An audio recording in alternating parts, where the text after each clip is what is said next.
Hello students, last classes में हम HSAB concept के बारे में स्टडी करके आ चुके हैं कि HSAB कॉन्सेप्ट क्या होता है, ये कैसे कॉम्प्लेक्सेस की स्टेबिलिटी को अफेक्ट करता है, साथ ही साथ इसका जो हार्डनेस है किसी भी कॉम्प्लेक्स की और सॉफ्टनेस है उनका एसिड और बेस की इलेक्ट्रॉन नेगेटिविटी के साथ में या उनकी स्ट्रेंथ के साथ में क्या रिलेशन है, इन सब के बारे में हम स्टडी करके आ चुके हैं। आज की क्लास में हम HSAB प्रिंसिपल की एप्लीकेशंस की बात करेंगे कि इसकी कौन कौन सी एप्लीकेशंस है, मीन्स HSAB कॉन्सेप्ट को हम कहाँ कहाँ और कैसे कैसे काम में ले सकते हैं। वैसे तो HSAB कॉन्सेप्ट जो है उसके बहुत एप्लीकेशंस हैं, उनमें से हम कुछ इम्पोर्टेंट जो एप्लीकेशंस है उनकी यहाँ पर स्टडी करेंगे। उन एप्लीकेशंस में जो पहली एप्लीकेशन है वो है स्टेबिलिटी ऑफ कॉम्प्लेक्सेस, मीन्स संकुलों का स्थायित्व। किसी भी कॉम्प्लेक्स की स्टेबिलिटी को हम HSAB कॉन्सेप्ट के आधार पर एक्सप्लेन कर सकते हैं, क्योंकि हम सभी पढ़कर आ चुके हैं कि जो HSAB कॉन्सेप्ट है उसके अकॉर्डिंग यदि जो कॉम्प्लेक्स है वो हार्ड एसिड और हार्ड बेस या फिर सॉफ्ट एसिड और सॉफ्ट बेस इनसे मिलकर बना हुआ है तो वो कॉम्प्लेक्स स्टेबल होगा या उसकी स्टेबिलिटी ज़्यादा होगी। और यदि कोई कॉम्प्लेक्स हार्ड एसिड और सॉफ्ट बेस या फिर सॉफ्ट एसिड और हार्ड बेस इनसे मिलकर बना हुआ है तो वो कॉम्प्लेक्स या तो लेस स्टेबल होगा या फिर अनस्टेबल होगा। ये सब बात हम पढ़कर आ चुके हैं। इसका मतलब है कि हमारे पास कोई भी कॉम्प्लेक्स है और हम पता लगाना चाहते हैं कि ये स्टेबल है या अनस्टेबल, तो हम HSAB कॉन्सेप्ट को काम में लेकर इजीली उसकी स्टेबिलिटी के बारे में उसकी स्टेबिलिटी को आइडेंटिफाई कर सकते हैं। इसे समझने के लिए हम यहाँ पर एग्जाम्पल की बात करते हैं। Ag+ की जब रिएक्शन आयोडाइड से करवाई जाती है तो हमें जो कॉम्प्लेक्स मिलता है वो होगा Ag(I2-). क्लियर? हम सभी जानते हैं कि जो Ag+ है वो सॉफ्ट एसिड होता है और इसी तरीके से I- मीन्स आयोडाइड जो है वो सॉफ्ट बेस होता है। और अभी अभी अपन ने बात की थी कि यदि सॉफ्ट एसिड और सॉफ्ट बेस से मिलकर कोई कॉम्प्लेक्स बनता है तो वो स्टेबल होगा, मीन्स Ag(I2-) जो आयन है ये स्टेबल होगा। सबको क्लियर? एक एग्जाम्पल और लेते हैं। Ag+ की रिएक्शन जब फ्लोराइड से करवाई जाती है तो हमें मिलेगा AgF2-। यहाँ पर हम जानते हैं कि जो Ag+ है वो सॉफ्ट एसिड है, जबकि जो फ्लोराइड है वो होता है हार्ड बेस। इसका मतलब है इनसे बनने वाला जो कॉम्प्लेक्स है वो अनस्टेबल होगा या लेस स्टेबल होगा, क्योंकि HSAB कॉन्सेप्ट के अकॉर्डिंग सॉफ्ट और हार्ड इनके बीच में या इनके बीच में जो कॉम्बिनेशन होता है उससे बनने वाला कॉम्प्लेक्स अनस्टेबल या लेस स्टेबल होता है। क्लियर? एक एग्जांपल और ले लेते हैं।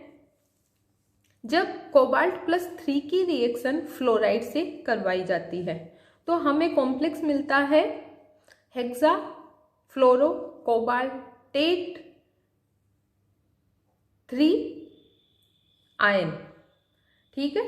और इस आयन की स्टेबिलिटी की बात करें तो जो CO+3 है ये है हार्ड एसिड और जो फ्लोराइड है ये है हार्ड बेस, मीन्स हार्ड और हार्ड के बीच में रिएक्शन हो रही है। और HSAB कॉन्सेप्ट के अनुसार जब हार्ड और हार्ड के बीच में रिएक्शन होती है तो हमें हमेशा स्टेबल कॉम्प्लेक्स मिलता है। क्लियर?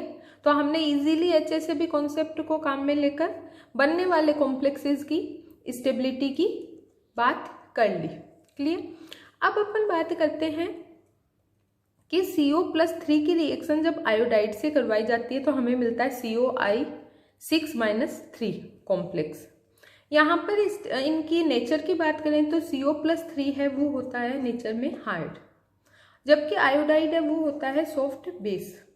और जब अपन हार्ड एसिड और सॉफ्ट बेस के बीच में रिएक्शन से जो कॉम्प्लेक्स बनेगा उसकी स्टेबिलिटी HACCP कॉन्सेप्ट के अकॉर्डिंग क्या होगी, या तो वो लेस स्टेबल होगा या अनस्टेबल होगा। मीन्स ये जो कॉम्प्लेक्स है ये लेस स्टेबल है। सबको क्लियर? इस प्रकार से हम HACCP कॉन्सेप्ट के आधार पर किसी भी कॉम्प्लेक्स की स्टेबिलिटी को इजीली आइडेंटिफाई कर सकते हैं। सबको क्लियर? अब अपन बात करते हैं कि HACCP कॉन्सेप्ट की जो नेक्स्ट एप्लीकेशन है वो होती है identification of donor atoms of ambident ligands in their complexes. Means उभय दंतुक लिगेंडों के संकुलों में दाता परमाणुओं का अनुमान। अब सबसे पहले बात कर लेते हैं कि लिगेंड क्या होते हैं। हम सभी जानते हैं जो कॉम्प्लेक्स होते हैं उनमें वो मेटल और लिगेंड से मिलकर बने होते हैं। लिगेंड जो होते हैं वो मेटल को lone pair of electrons donate करते हैं और उस वजह से उनमें कोऑर्डिनेशन बॉन्ड फॉर्म होता है। सबको क्लियर? अब लिगेंड का वह एटम जो कि इलेक्ट्रॉन पेयर डोनेट करता है वो डोनर एटम कहलाता है, दाता परमाणु कहलाता है। सबको क्लियर? अब बात आती है कि एम्बीडेंट लिगेंड क्या होते हैं। तो वे लिगेंड जिनमें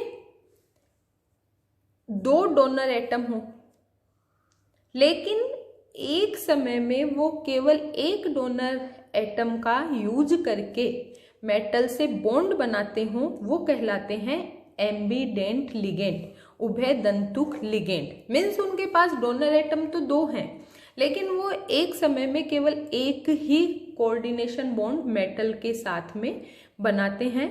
ओके, वो कहलाते हैं एम्बीडेंट लिगेंड। इसके एग्जाम्पल की बात करें तो SCN- थायोसाइनेट लिगेंड। इस लिगेंड में सल्फर और नाइट्रोजन दोनों डोनर एटम का काम करते हैं लेकिन एक समय में या तो सल्फर इलेक्ट्रॉन देकर बॉन्ड बनाएगी या फिर नाइट्रोजन इलेक्ट्रॉन देकर बॉन्ड बनाएगी। सबको क्लियर? अब हमें पता लगाना है कि कब तो सल्फर इलेक्ट्रॉन देगी और कब नाइट्रोजन देगी। तो इस बात का अनुमान हम इजीली HACCP कॉन्सेप्ट के आधार पर लगा सकते हैं। हम सभी जानते हैं कि जो सल्फर है वो नेचर में है सॉफ्ट, मीन्स सॉफ्ट बेस, जबकि नाइट्रोजन है ये नेचर में है हार्ड बेस के जैसे काम करती है। अब यदि SCN- की रिएक्शन हम किसी सॉफ्ट एसिड के साथ में करवाएंगे तो HACCP कॉन्सेप्ट के अकॉर्डिंग जो सल्फर है वो इलेक्ट्रॉन पेयर को डोनेट करेगा और हमें फाइनल कॉम्प्लेक्स प्राप्त होगा। और यदि हम इसकी रिएक्शन किसी हार्ड एसिड के साथ में करवाएंगे तो नाइट्रोजन एटम है ये इलेक्ट्रॉन डोनेट करेगा और हमें कॉम्प्लेक्स प्राप्त होगा। सबको क्लियर? अब इसे एग्जाम्पल से समझ लेते हैं कि जब कोबाल्ट+2 की रिएक्शन SCN- से करवाई जाती है तो हमें ये कॉम्प्लेक्स मिल रहा है। कैसे मिलेगा ये? क्योंकि हम जानते हैं CO+2 है ये है हार्ड एसिड। हार्ड एसिड का मतलब है CO+2 से रिएक्ट होने के लिए जो SCN- का जो नाइट्रोजन है वो इलेक्ट्रॉन देगा और उस कारण से हमें ये जो कॉम्प्लेक्स मिलेगा ये होगा आइसोथायोसाइनेट कॉम्प्लेक्स प्राप्त होगा। मीन्स जैसे ही नाइट्रोजन इलेक्ट्रॉन देके बॉन्ड बनाएगी तो जो लिगेंड है वो हो जाएगा आइसोथायोसाइनेट। सबको क्लियर?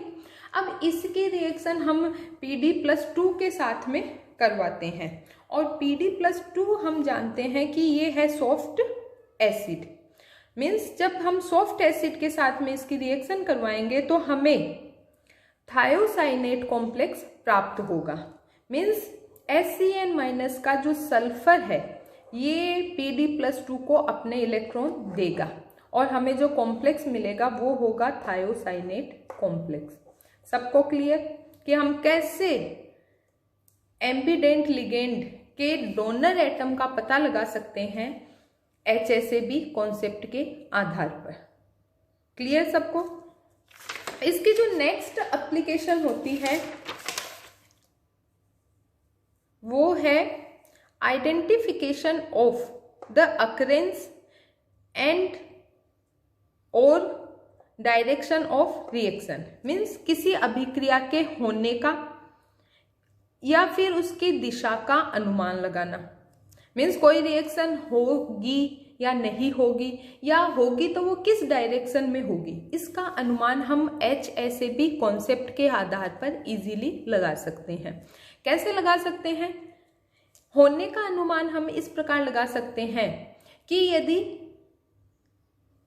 दो कॉम्प्लेक्सेस के बीच में अभिक्रिया से हमें जो फाइनल उत्पाद प्राप्त हो रहा है वो सॉफ्ट एसिड सॉफ्ट बेस या फिर हार्ड एसिड हार्ड बेस के कॉम्बिनेशन से प्राप्त हो रहा है तो वो रिएक्शन डेफिनेटली होगी।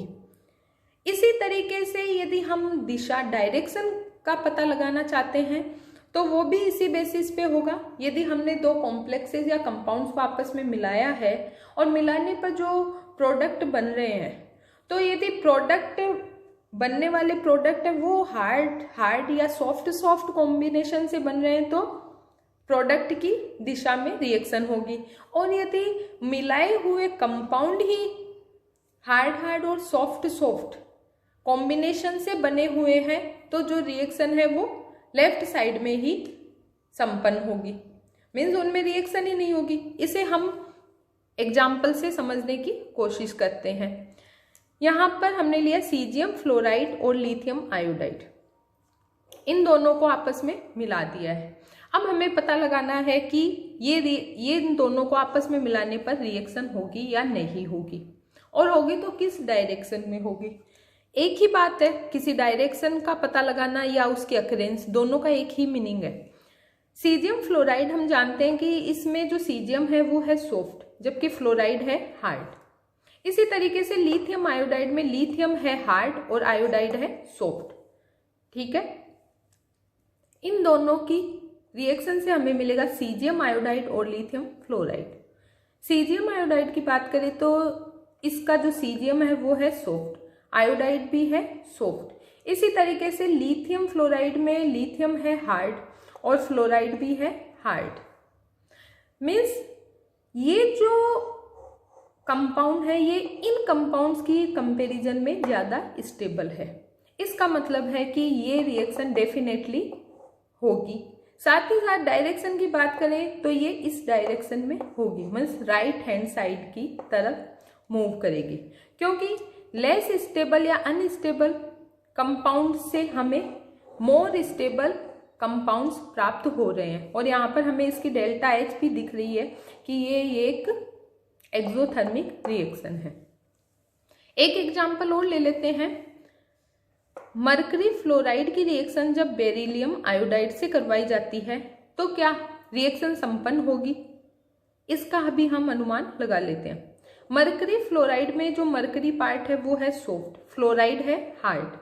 इसी तरीके से बेरिलियम आयोडाइड में जो बेरिलियम है वो है हार्ड और आयोडाइड है सॉफ्ट। मीन्स ये जो कॉम्प्लेक्स हैं दोनों, ये सॉफ्ट हार्ड और हार्ड सॉफ्ट के कॉम्बिनेशन से बने हुए हैं। मीन्स इनकी स्टेबिलिटी है कम। अब इन दोनों की आपस में रिएक्शन से हमें मिल रहा है मरकरी आयोडाइड और बेरिलियम फ्लोराइड। मरकरी आयोडाइड में जो मरकरी है वो है सॉफ्ट और आयोडाइड भी है सॉफ्ट।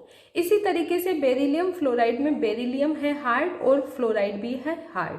मीन्स ये जो दोनों कॉम्प्लेक्स हैं ये सॉफ्ट एंड हार्ड कॉम्बिनेशन से हमें मिल रहे हैं। इसका मतलब है इनकी स्टेबिलिटी इनसे ज्यादा है। क्लियर? और ये बात प्रूव करती है कि ये जो रिएक्शन है ये डेफिनेटली होगी। मीन्स इसकी जो दिशा है वो ये होगी राइट हैंड साइड की तरफ। सबको क्लियर कि किस प्रकार से हम HSAB कॉन्सेप्ट को काम में लेकर किसी भी अभिक्रिया की दिशा या फिर उसके होने या नहीं होने का अनुमान लगा सकते हैं। सबको क्लियर? इसकी जो नेक्स्ट एप्लीकेशन है वो है डिटर्मिनेशन ऑफ हार्डनेस या सॉफ्टनेस ऑफ एनी एसिड और बेस। मीन्स किसी भी अम्ल और क्षार की कठोरता या मृदुता का अनुमान लगाना। ये भी हम इजीली HACCP कॉन्सेप्ट के आधार पर पता लगा सकते हैं। कैसे लगा सकते हैं? यदि हम किसी एसिड और बेस की हार्डनेस और सॉफ्टनेस का पता लगाना चाहते हैं तो उस एसिड या बेस की reaction hard and soft acid या बेस के साथ करवा देते हैं, और वो एसिड या बेस जिस भी हार्ड या सॉफ्ट एसिड और बेस के साथ में रिएक्ट होने की प्रोबेबिलिटी को शो करता है, उसके आधार पर हम उसका नेचर पता लगा लेते हैं। इसे एक एग्जांपल से समझते हैं। यहाँ पर हमारे पास एक बेस है B और हम चाहते हैं कि इसका नेचर का हमें पता लगे कि ये हार्ड है या सॉफ्ट है। तो हम इस बेस की रिएक्शन H+ जो कि हार्ड एसिड है और मिथाइल मरकरी जो कि सॉफ्ट एसिड है उनके साथ में करवा देंगे। सबको क्लियर? रिएक्शन करवाने पर जब ये जो बेस है ये H के साथ में रिएक्ट करेगा तो हमें BH मिलेगा, और जब ये मिथाइल मरकरी के साथ मिलेगा रिएक्ट करेगा तो हमें ये कंपाउंड मिलेगा। सबको क्लियर? अब यदि ये जो इक्विलिब्रियम है ये राइट हैंड साइड की तरफ एक्सटेंड हो रहा है, मीन्स यदि इस डायरेक्शन में रिएक्शन हो रही है तो इसका मतलब है कि ये जो B है, बेस B, ये नेचर में सॉफ्ट है। क्यों? क्योंकि ये मिथाइल मरकरी जो कि सॉफ्ट एसिड है उसके साथ रिएक्ट होने की प्रोबेबिलिटी को शो कर रहा है। सबको क्लियर? और यदि ये जो इक्विलिब्रियम है ये इस डायरेक्शन में मूव करे, मीन्स लेफ्ट हैंड साइड की तरफ मूव करे, तो ये जो बेस B है ये नेचर में होगा हार्ड, क्योंकि ये बेस B हार्ड एसिड के साथ में रिएक्ट होने की प्रोबेबिलिटी को शो कर रहा है। सबको क्लियर? मीन्स इसके बेसिस पर HACCP कॉन्सेप्ट के आधार पर हम किसी भी एसिड या बेस की हार्डनेस या सॉफ्टनेस का इजीली पता लगा सकते हैं। आज की क्लास में इतना ही पढ़ेंगे, आगे का नेक्स्ट क्लास में पढ़ेंगे। धन्यवाद।